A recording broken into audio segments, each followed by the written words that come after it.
సంతానం కావాలన్న మీ కలను నిజం చేసుకోండి. 49 అంటే సంతానం, 49 అంటే సంతోషం. వివరాలకు సంప్రదించండి. నమస్తే రమ్మగారు. నమస్తే జయ. రమ్మగారు, విక్రమ బేతాళ కథ ఏదైనా ఒకటి చెప్తారా? యాక్చువల్గా ఇవి ఒరిజినల్ కథలనే చెప్పాలి. ఇవి ఎక్కడి నుంచి తీసింది? మన కథా సరిత్సాగరంలో త్రివిక్రమసేనుడి కథ ఒకటి చెప్తారు. విక్రమార్కుడు బదులు త్రివిక్రమసేనుడిగా కనపడతాడు ఆ కథలో. అందులో నుంచి తీసిన కథలే గుణాఢ్యుని కథలుగా చెప్తారు. దీన్ని ఇద్దరు ముగ్గురు విడిగా కథలుగా రాశారు. మన దగ్గర ఇంచుమించు 2-3 రకాల పుస్తకాలు ఉన్నాయి. కాస్త పేర్లు అటు ఇటు అవుతాయి కానీ కథలు మాత్రం సేమే. పట్టువదలని విక్రమార్కుడు లేదా త్రివిక్రమసేనుడు లోపలికి లడిచాడు, దాన్ని భుజాన్ని వేసుకున్నాడు కళేబరాన్ని. బయటికి వస్తూ ఉంటే దాన్ని ఆశ్రయించుకుని ఉన్న భేతాళుడు ఈ కథ చెప్పాడు. పూర్వం అట ఒక రాజకుమారుడు మంత్రి కుమారుడు పరమ స్నేహితులుగా ఉండేవాళ్ళు. అయితే రాకుమారుడు మంత్రి కుమారుడు వీళ్ళిద్దరూ ఒకనాడు వేటకెళ్ళారు. వేటకు వెళ్తే వేట తమకంతో లోపలికి వెళ్ళిపోయారు. సైన్యం అది ఓ పక్కకి వెళ్ళిపోయింది. వీళ్ళిద్దరూ మాత్రం జంటబాయని పక్షులు కలిసి ఉంటారు. వీళ్ళకి లోపల ఒక పెద్ద కొలను, చాలామంది స్త్రీలతోటి పరివృతంగా ఉన్న ఒక అద్భుతమైన అందగత్తెగా ఉన్న ఒక స్త్రీ కనపడింది, ఒక యువతి. చూడగా చూడగా ఈ రాజకుమారుడు ఆమెతో ప్రేమలో పడిపోయాడు. ఆ అమ్మాయి ఏం చేసింది, ఒక తామర పువ్వు తీసి చెవిలో పెట్టుకుంది, నీలిరంగు కలువని తీసి చెవిలో పెట్టుకుంది. తర్వాత నోరు తెచ్చి పళ్ళు ఇలా తోముకుంటూ చేసింది. తర్వాత ఏం చేసింది, దీన్ని పద్మాన్ని తుంపి తలలో పెట్టుకుంది. పెట్టుకున్నాక గుండె మీద ఇట్లా చేయి పెట్టుకుంది, 2 చేతులు ఇట్లా పెట్టుకుంది. ఏవో సైగలు అవి. రాజకుమారుడికి అమ్మాయి మీదే దృష్టి ఉంది. ఇతను చూస్తున్నాడని మంత్రి కుమారుడు పెద్దగా అతను అలా ఆ ధోరణి కలిగిన వాడు కాదు. అయితే యువతలకు వచ్చేసారు. ఇంకా అక్కడ నుంచుంటే బాగుండదు, చాలామంది స్త్రీలు ఉన్నారు, వాళ్ళకి సైనికులు వాళ్ళు వీళ్ళు కథలు నిలిపించే వాళ్ళు ఉంటారు, వెగటుగా ఉంటుంది. యువతలకు వచ్చాక ఇతనికి ఆ అమ్మాయి గుర్తొస్తుంది. 4 రోజులు 5 రోజులు గడిచాక ఏమిటో దిగులుగా ఉన్నావు అని అడిగాడు మంత్రి కుమారుడు. చెప్పలేను, అక్కడ ఏంటో ఒక అమ్మాయిని చూసాము, చాలా ఇదిగా ఉంది, మనసు అక్కడే తిరుగుతోంది అన్నాడు. అనేసరికి మంత్రి కుమారుడు అన్నాడు, నీకు దొరకంది కాదు ఈ అమ్మాయి అంటే. ఎట్లా దొరుకుతుంది అన్నాడు. ఎందుకు దొరకదు, బ్రహ్మాండంగా సైగలు చేసింది, ఉత్పలం తీసి చెవిలో పెట్టుకుంది అంటే కర్ణోత్పలుడు అనే రాజుగారి రాజ్యంలో ఉంటుంది ఆ అమ్మాయి. తర్వాత పళ్ళు దోమింది బాగా, ఒక దంత వైద్యుడి కుమార్తె, పద్మం తీసి తల్లో పెట్టుకుంది, ఆవిడ పేరు పద్మావతి. 2 చేతులు గుండెల మీద పెట్టుకుంది, నువ్వు నా గుండెల్లో ఉన్నావని నీకు తెలియజేసింది.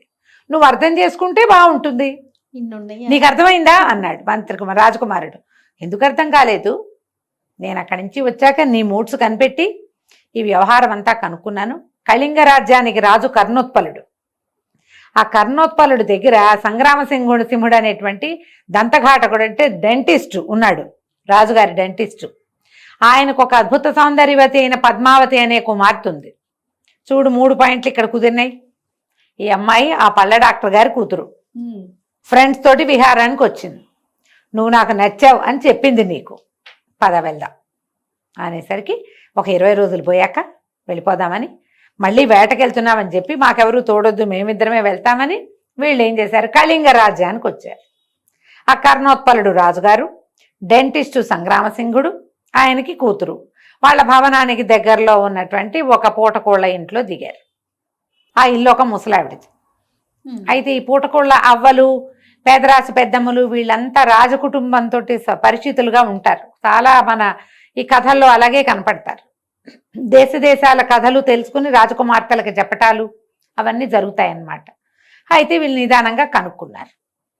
కనుక్కొని ఈ దంతఘాటకుడు ఒక ఆయన ఉన్నాడు కదా, వాళ్ళకు ఒక కుమార్తె ఉందని విన్నాం, చాలా అందగత్తట, ఏమిటవా అని కనుక్కుంటే, అవును ఆయన, ఆ పిల్ల దగ్గరే నన్ను పనిలో పెట్టారు, నాకు బట్టలు బాగుండలేదు, అప్పుడప్పుడు వెళ్ళాలి, నేను నిజానికి వెళ్ళి పిల్లని చూసొస్తూ ఉండాలి. మా అబ్బాయి ఏమో నేను ఏదైనా మంచి మంచి వస్త్రాలు అక్కడి నుంచి తెచ్చుకుంటే మా వాడు వస్త్రాలు పట్టుకుపోయి అమ్మేసుకుంటాడు, ఈ చింకి పాతలతోటి ఉన్నాను నేను, ఈ గుడ్డలతోటి ఆ భవనంలోకి వెళ్తే బాగుండదని ఏదైనా మంచి వస్త్రం ఏర్పడ్డప్పుడు వెళ్దాంలే అని ఊరుకున్నాను నాయన అంటే, మంత్రి కుమారుడు చాలా ముద్దుగా ఏమన్నాడంటే, ఈ ఉత్తరీయం తీసుకోవ్వా, చక్కటిది, మా వైపు బాగా నేస్తారు, తీసుకోమని చక్కగా తన వస్త్రం ఆవిడకి ఇచ్చాడు. నువ్వు ఒక్క పని చెయ్యి, ఈ దంతఘాటకుడి భవనానికి వెళ్ళు, ఆ పద్మావతి దగ్గరికి వెళ్ళి నువ్వు అడవిలో ఒక రాకుమారుడిని చూసావు కదా, అతను నీ కోసం వచ్చి ఊళ్ళో ఉన్నాడని చెప్పవా అన్నాడు. అనేసరికి సరే ఈ అమ్మాయి ఏం చేసింది, ఈవిడ వెళ్ళిన తర్వాత 2 గంటల్లో గబగబా వచ్చేసరికల్లా ఆశ్చర్యపోయారు. ఏం జరిగింది అని అడిగారు. అడిగితే ఏమిటైనా మరి ఆ పిల్ల కర్పూరంలో చేతులకి కర్పూరం రాసుకుని గుండెల మీద కొట్టింది 2 చేతులతోటి. పిల్ల కోపం వచ్చిందో ఏమిటో, వేరే మగపిల్లల గురించి చెప్తున్నాం, ఇతర దేశపు రాజకుమారుల గురించి చెప్తుంటే ఆడపిల్లలకి నచ్చద్దా, ఆ అమ్మాయికి నచ్చలేదు, ఇట్లా కొట్టిందంటే దగ్గరికి వెళ్ళి చూస్తే కర్పూరంతో ఇలా కనపడుతోంది గుర్తు. ఇతను ఏమన్నాడు, ఈ రాజకుమారుడు డీలా పడిపోయాడు. దొరకదా అయితే మనకి ఈ అమ్మాయి, అయిపోయిందా అని డీలా పడిపోయాడు. మంత్రి కుమారుడు డీలా పడుకోయి, వెన్నెల రాత్రులు 10 పోనీయి తర్వాత వద్దుగానని చెప్తోంది. పౌర్ణమి రోజుల్లో 10 రోజులు గడిస్తే పౌర్ణమి తగ్గిపోయి చీకటి పడుతుంది. ఈ గోడలు ఎక్కేవాళ్ళు, అంతఃపురంలోకి వచ్చేవాళ్ళు ఎవరికి కనపడకుండా ఉంటారు. 10 వెన్నెల రాత్రులు పోనీమని రేపు చెప్పింది, ఊరుకుందాం ఉండన్నాడు. 10 రోజులు అయ్యాక మళ్ళీ అవ్వని పంపించారు. అవ్వ మళ్ళీ వెళ్ళి మాట్లాడరా, రాజకుమారుడు ఇక్కడే ఉన్నాడని చెప్పు. సరే అవ్వ వెళ్ళేసరికి అలా పిల్ల ఏం చేసింది, లత్తుకలో చేయి ముంచి 3 వేళ్ళు ఇట్లా బుగ్గ మీద వేసింది. అవ్వకి నవ్వు మొహమే పెట్టింది, కానీ ఏమిటో మొహం మీద వేసిందయ్యా 3 వేళ్ళు పిల్ల అని చెప్పేసరికి రాజకుమారుడు అంటే నెత్తురు కళ్ళ చూస్తానంటుందా ఏమిట్రా నాయనా అని భయపడ్డాడు. మంత్రి కుమారుడు అన్నాడు, కాదు అమ్మాయి రజస్వలుగా ఉంది, 3 రోజులు ఆగిరా అంటోంది, ఈ 3 రోజులు అవని చెప్తానన్నాడు. 3 రోజులు అయ్యాక మళ్ళీ అవని పంపించారు. వీళ్ళు ఏం చేశారు, ఈ లోపల రాజకుమారుడు మంత్రి కుమారుడు ఇద్దరే వచ్చారు. వీళ్ళేమి ధనము దశకము తెచ్చుకోలే, సైన్యం లేదు, ఎవరు లేరు. ఒంటి మీద ఆభరణాలు ఉంటాయిగా, చక్కగా ఆభరణాలు అమ్మేసి అవ్వకి బట్టలు కొని ఆవిడని పోషించారు బాగా. వీళ్ళు ఆహార పదార్థాలకి డబ్బులు ఇచ్చేశారు, ఆవిడన్నీ పట్టుకొచ్చి వీళ్ళతో పాటు ఆవిడే తింటుంది సంతోషంగా, హాయిగా ఉంది. సరే ఈ 3 రోజులు గడిచాక మళ్ళీ పంపించేసరికల్లా ఈ అవ్వ వెళ్ళిన రోజు ఏమైంది, మదపుటేనుగు రాజుగారి పట్టపుటేనుగు మదం ఎక్కి రోడ్ల మీదకి వచ్చేసేసరికి ఈవిడేం చేసింది, రాజకుమార్తె ఈ దంతఘాటకుడి కూతురు పద్మావతి, రాజకుమార్తె అనకూడదు పద్మావతే, ఇవి రోడ్డంతా హడావిడిగా ఉంది, దారంతా, నిన్ను ఓ పని చేస్తాం, పీటకి తాడు కట్టి 2 వైపులా నిన్న పీట మీద కూర్చోబెట్టి గోడ మించి దింపుతాం, నువ్వు ఉద్యానవనంలో దిగి ఆ తర్వాత చెట్టెక్కి తర్వాత గోడెక్కి ఆ గోడ మీద నుంచి దిగెళ్ళిపో అవ్వా అని చెప్పింది. ఈవిడ వచ్చేసింది. కానీ ఆ అమ్మాయి తనకేం చెప్పిందో పద్మావతి ఆ లిస్ట్ అంతా చెప్పింది. అంటే నువ్వు గోడెక్కి తర్వాత చెట్టెక్కి దిగితే పీట ఒకటి ఉంటుంది, నువ్వు ఆ పీట ఎక్కితే నిన్ను లోపల తీసుకుంటామని చెప్పింది. మంత్రి కుమారుడు అన్నాడు, నీ పంట పండింది పో, చక్కగా రాజకుమారి దగ్గరికి వెళ్ళిపోదు కానీ, ఈ అమ్మాయి దగ్గరికి పద్మావతి దగ్గరికి వెళ్ళిపోదు కానీ, రాత్రి మాట మణిగాక ముందు కోట గోడ ఎక్కు, గోడ మీద నుంచి చెట్టు మీదకి వెళ్ళు, చెట్టు దిగి కొంచెం నడవంగానే మళ్ళీ అంతఃపురం గోడ వస్తుంది, అక్కడ ఒక పీట వేళ్లాడుతుంటుంది, దాని మీద కూర్చో, అంతే. దిగేది వెళ్ళిపోయాడు రాజకుమారుడు. గోడ ఎక్కాడు, చెట్టు ఎక్కాడు, దిగాడు. అక్కడికి అంతఃపురం గోడ దగ్గరికి వెళ్తే అక్కడ ఒక పీట వేళ్లాడుతుంది, పీట మీద మనిషి కూర్చోగానే పీటను లాగేశారు పైకి, వెళ్ళిపోయాడు పైకి. హ్యాపీగా పద్మావతి తోటి ఉండిపోయాడు. రోజు వెళ్ళేవాడు వచ్చేవాడు, ఇదే మార్గం. మళ్ళీ వెన్నెల ఎక్కేదాకా నడిచింది. 5 రోజులు 4 రోజులు గడిచాక అయితే ఏమంది, ఏదో కబుర్లు చెప్పుకుంటూ ఉంటే నా స్నేహితుడు నాతో పాటు వచ్చాడు, అతను అవ్వ దగ్గర ఉన్నాడని చెప్పాడు. అప్పుడు ఈ అమ్మాయి అడిగింది, ఏమిటి స్నేహితుడిని తీసుకొచ్చావా అని బట్టి, మరి లేకపోతే వాడు లేకుండా నేనేటా వస్తాను, నువ్వు చేసిన సైగలన్నిటికీ వాడే అర్థం చెప్పాడు నాకు, నేను నిన్ను ప్రేమించాను కానీ నీ సైగలు నాకు అర్థం కాలేదు, వాడు చండ ప్రచండు, వాడు చాలా తెలివి, నీ సైగలకు అర్థం వాడే చెప్పాడు అనగానే ఈ అమ్మాయికి అర్థమైంది. సరే ఏమంది, అలాగా నీ స్నేహితుడు నాకు సోదర సమానుడు, రేపొద్దున పాయసాన్నం పెట్టి తాంబూలం ఇస్తాను అతనికి అన్నది. సరేనన్నాడు. సరే పంపించు, అవ్వ దగ్గరే ఉన్నాడని చెప్పాడు. తెల్లవారి పొద్దున అబ్బాయి వెళ్ళిపోయాడు, తెల్లవారుజామునే దిగెళ్ళిపోయేవాడు. వెళ్ళిపోయాక పొద్దు కాసేపు పడుకుని లేచి తన స్నేహితుడికి చెప్పాడు, మంత్రి కుమారుడికి, పద్మావతికి నువ్వెంతో నచ్చావుటోయ్, నీ వల్లే నేను తనకి దక్కానని భావిస్తోంది, పాయసాన్నం పెట్టి తాంబూలం ఇస్తుందిట, పంపిస్తానందన్నాడు. సరే నవ్వాడు మంత్రి కుమారుడు, అలాగేలే అన్నాడు. కాసేపు అయ్యాక ఓ చెలికత్తి వచ్చింది, వేడి పాయసం పట్టుకొచ్చింది, తాంబూలం పట్టుకొచ్చింది. పట్టుకొచ్చి ఇతనికి అప్పచెప్పి, పద్మావతమ్మ గారు భోజనానికి కాచు కూర్చున్నారండి, మిమ్మల్ని అక్కడికే భోజనానికి రమ్మన్నారు అని చెప్పింది. అంటే పంపించిన భోజనం ఇతనికి నువ్వు తినద్దు అని. ఈ మంత్రి కుమారుడికి నవ్వొచ్చింది. చేలికత్తెకి, ఇదిగో నేను స్నానం సంధ్య ముగించుకుని తింటాను, నువ్వు వెళ్ళమని పంపించేశాడు. పంపించాక స్నేహితుడు చెప్పాడు, మిత్రమా నీకు ఒక తమాషా చూపిస్తాను ఉండని. వాకిట్లో ఒక కుక్క ఏదో తిరుగుతుంటే దాన్ని జూ అని పిలిచి ఈ పాయసాన్ని చిన్న బౌల్లో పోసి అక్కడ పెట్టాడు. ఆ పాయసం తిన్న కుక్క గింగిరాలు తిరుగుతూ పడి చచ్చిపోయింది. రాజకుమారుడు ఆశ్చర్యపడి, ఇదేమిటి ఈ వింత, విషాహారం ఎందుకు పంపించింది పద్మావతి నీకు అనేసరికల్లా, అది కాదోయ్, నీకు క్లోజ్ ఫ్రెండ్ ఒకడు ఇక్కడ ఉన్నాడు అంటే తన మీద మోజు తీరిపోయాక నిన్ను నేను తీసుకెళ్ళిపోతాను అనుకుంటోంది ఆ అమ్మాయి. నన్ను నమ్మట్ల. ఇంత తెలివిగలవాడు తనకి నామం పెట్టి నిన్ను తీసుకుపోతానని నా పీడ విరగడి చేసుకుంటే నువ్వు చచ్చినట్టు ఇక్కడే ఉండి, ఎందుకంటే నువ్వు తెలివి లేదని నువ్వే చెప్పేసావు కదా, అది అమ్మాయి తెలివి అనేసరికల్లా రాజకుమారుడు అన్నాడు, ఎట్లా తీసుకెళ్ళాలి ఈ అమ్మాయిని మనం అన్నాడు. నేను చెప్తాను ఒక మంచి పని అని.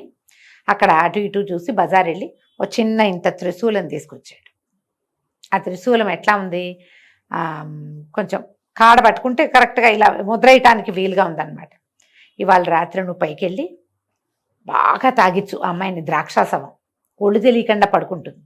ఈ త్రిశూలాన్ని అక్కడ ఉండే దీపం మీద కాల్చి నడుం మీద వాత పెట్టు, ముద్ర వేసి వచ్చేసి తర్వాత చెప్తాను అన్నాడు. సరే, రాజకుమారుడు ఆ అమ్మాయిని ఏమనలా. వీడు ఎలా చెప్తే అలా చేస్తాడు, తన స్నేహితుడు చెప్పినట్టు చేస్తాడనమాట.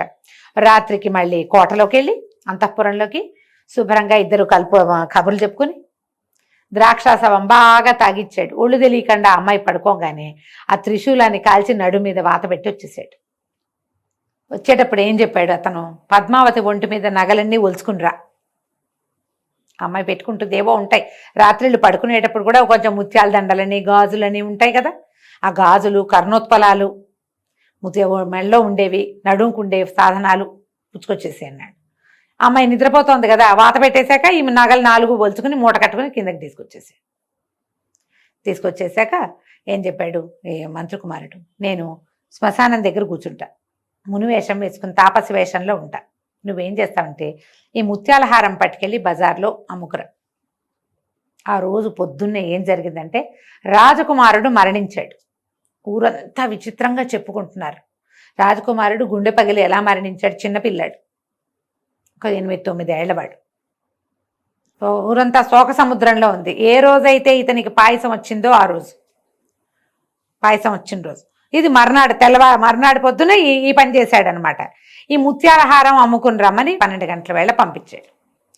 మన రాజకుమారుడు ఏదో మామూలు ఒక శిష్యుడి వేషం, సింపుల్గా రాజకుమారుడిలాగా నగలు నాణ్యాలు అవి లేకుండా సింపుల్ ఒక క్యాజువల్ పౌరుడిలాగా వేషం వేసుకుని ముత్యాల హారం అమ్మడానికి వెళ్ళాడు. ఎవరైనా అడిగితే మా గురువుగారు ఇచ్చారని చెప్పు, అంతే. గురువుగారు శ్మశానం దగ్గర ఉన్నారని చెప్పు, ఇవే పాయింట్లు. అక్కడి నుంచి ఏమైంది, ఈ అబ్బాయి ఎప్పుడైతే ఈ నగబుచ్చుకుని రత్నాల వర్తకులు ఉంటాయి కదా, బంగారపు కొట్లల్లోకి వెళ్ళంగానే వాళ్ళు ఎవరో గుర్తుపట్టారు, రక్షక భటులను పిలిచారు.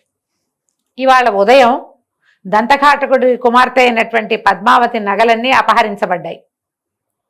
దాని మీద గొడవగా ఉంది. రక్షక భట్లకు కబురెళ్ళింది, ఈ నగ వాళ్ళదేనంటే అవును ముత్యాల హారం పోయిందన్నారు. ఇది ఈ లోపల తెలకత్తలు వచ్చేసారు, ఇదే అన్నారు. ఎక్కడిది నీకని కుర్రాడిని అడిగారు. అడిగితే కుర్రాడు ఏం చెప్పాడు, రాజకుమారుడు మా గురువుగారు ఇచ్చారు, దీన్ని అమ్ముకుని రమ్మన్నారు. ఎవరు మీ గురువు అంటే శ్మశానం దగ్గరున్న సిద్ధుడు. పద మీ గురువు ఎక్కడన్నాడో చూపించని తీసుకుపోయారు ఆ సిద్ధుడు. వాళ్ళు ఆశ్చర్యపోయారు, ఈయనెవరో సాధువులాగా ఉన్నాడు, కుర్రాడే, వాడు వేషం వేశాడు, దొంగ వేషం. అయ్యా తమరు రండి రాజుగారి దగ్గరికి అని పిలుచుకెళ్ళారు. పిలుచుకెళ్తే ఏమండి ఈ నగలు అవి మీకు ఎలా వచ్చాయి, ఇంకా చూస్తే ఈయన దగ్గర ఇంకా నగలు ఉన్నాయి అంటే ఆయన ఏం చెప్పాడంటే, నేను 2 రోజులుగా ఈ నగరంలో ఉన్నాను, ఈ కుర్రాన్ని రాగానే శిష్యుడిని నా వెంట పెట్టుకొచ్చాను. నిన్న రాత్రి ఈ నగరంలో ఏదో జరగబోతోందని నేను నగరంలోకి వస్తే ఒక యోగినుల గుంపు కనపడింది నాకు. యోగినులు అంటే వీళ్ళు యక్షిణులు వాళ్ళల్లో ఒక సమూహం అనమాట. యోగినులు అంటే వీళ్ళు శ్మశానాల్లోనూ అక్కడ సంచరిస్తారు. వీళ్ళు ఏం చేస్తారు, నరబలి ఇస్తారు. అయితే వాళ్ళల్లో ఉన్న ఒక యోగిని నేను చూస్తుండగానే రాజకుమారి హృదయ కుసుమాన్ని భైరవుడికి అర్పించింది. నా దగ్గరికి వచ్చింది. నాతో ఏదో వెకిల్ చేష్టలు చేయబోతే ఆమె నగలు ఊడలాక్కుని నడు మీద త్రిశూలంతో ముద్రించి పంపించా. ఆ నగలు ఇవి అని చెప్పాడు. చెప్పంగానే ఆశ్చర్యపోయారు. మీరు ఆ యోగినులు ఎటువైపు వెళ్ళారు అంటే నాకు తెలీదు, నేను అలా చూడలేదు, కానీ ఏవో భవనాల సమూహంలోకి వెళ్ళినట్టే కనపడింది. ఆ యోగినిగా ఉన్న ఆమె సాధారణ స్త్రీ కాదు, ఏదో ఉత్తమ జాతికి చెందిన స్త్రీగా ఉంది అనగానే రాజుగారు వెంటనే పెద్ద పెద్ద భవనాల్లో ఉన్న ఆడపిల్లలందరిలోనూ ఎవరి నడు మీద త్రిశూలం ముద్ర ఉందో చూడమన్నారు. చూసొచ్చారు. దంతఘాటకుడి కుమార్తె అయినటువంటి పద్మావతి నడు మీద త్రిశూలం ఉంది. ఆ ముసలమ్మలు అందరు ముసలమ్మలు పంపించారు చూసి రావడానికి. ఇగో వీళ్ళ అమ్మాయి నడు మీద ఉంది అనగానే ఆ పిల్లని పట్టేసుకున్నారు. ఈయన సిద్ధుడిని అడిగాడు, ప్రభు ఏం చేయమంటారు స్వామి ఈ అమ్మాయిని?